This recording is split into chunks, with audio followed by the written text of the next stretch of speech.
सच्चा दरबार की।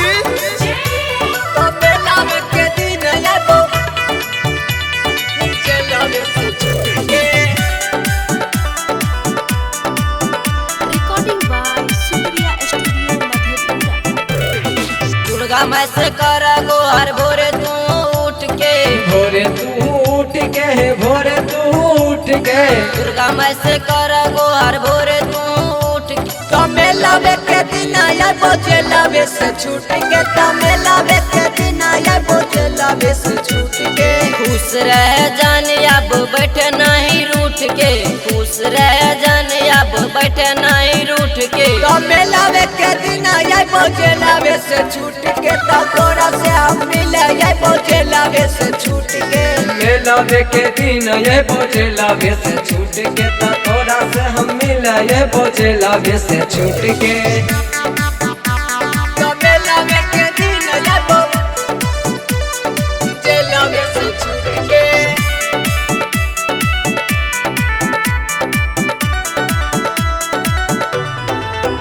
लाग देवी मैया होले अब हमरा पर सहारा।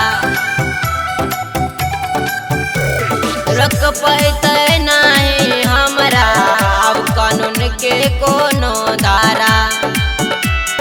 काने नहीं जाने अब तू फूटा फूट के, काने नहीं जाने अब तू फूटा फूट के। तमे लावे के दिन ये बोझे लावे से छूट के, तमे लावे के दिन ये बोझे लावे से छूट के। तमे लावे के दिन ये बोझे लावे से छूट के, तमे लावे के दिन ये बोझे लावे से छूट के। तमे लावे के दिन ये बोझे लावे से छूट के।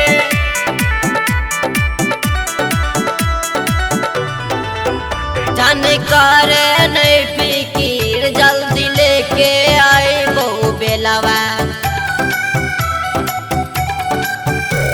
मधेपुरा घुमबी की घूमबी सहरसा के मेलवा।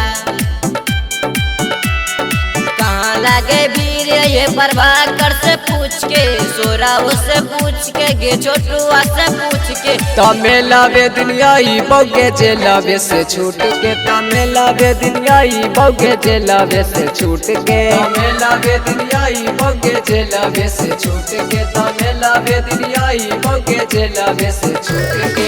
Recording by Supriya studio Madhepura.